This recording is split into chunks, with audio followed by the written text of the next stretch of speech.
Welcome to a new video of the Parts channel. Well, I'm going to make a short video answering several questions that you have left me in relation to a video that I made about that you should immediately stop.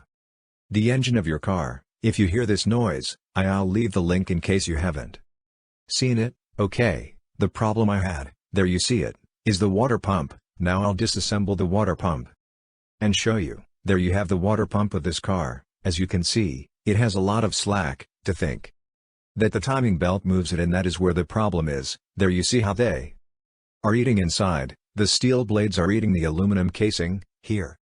The problem is that this is creating too much resistance, and at any moment the timing belt can break or come off. In either case, timing is lost, and what will happen is that the valves will hit the pistons. And then the engine will be destroyed, okay?